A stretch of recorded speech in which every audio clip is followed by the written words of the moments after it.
চিন্তা করতেছি কি খামো। তো মাথায় এলো বাসায় যেহেতু টমেটো আছে, তাহলে টমেটো চাটনি বানাই সেই করে।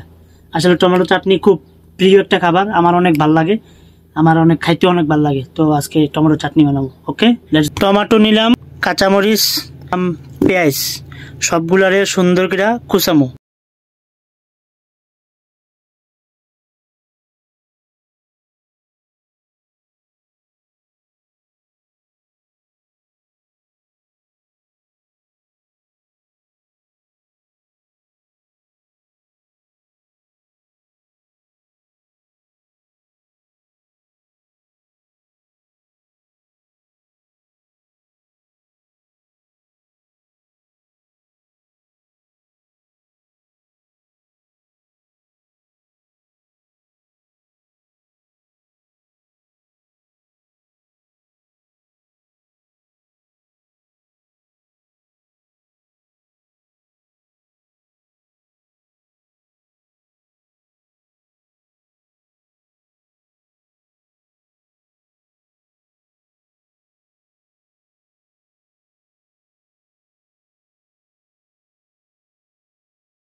অবশেষে কুটাকুটি শেষ।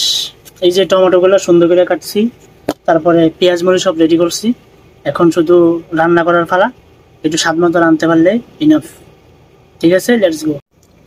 তো ফাইনালি টমেটো চাটনি রান্না করা শেষ। তা আপনাদের একটু দেখাই। এই যে টমেটো চাটনি, কালারটা অনেক সুন্দর হয়েছে, খাইতে একটু টেস্ট। তো আমি খাইয়া দেখছি, আর একটু খাইয়া দেখি।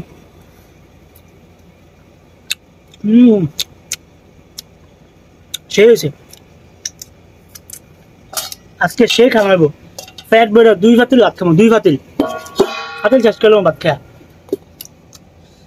তো আজকে টমেটো চাটনি রান্না করছি, গোসল করবো, গোসল কইরা বাসা কথা হইলা বাস, দুপুরে লাঞ্চটা সেরে যাবো। আবার কালকে কি ফাঁকা সেটাও আপনাদের সাথে শেয়ার করবো। তো ভালো থাকবেন, সুস্থ থাকবেন, আল্লাহ হাফেজ, টাটা, বাই, গুড বাই।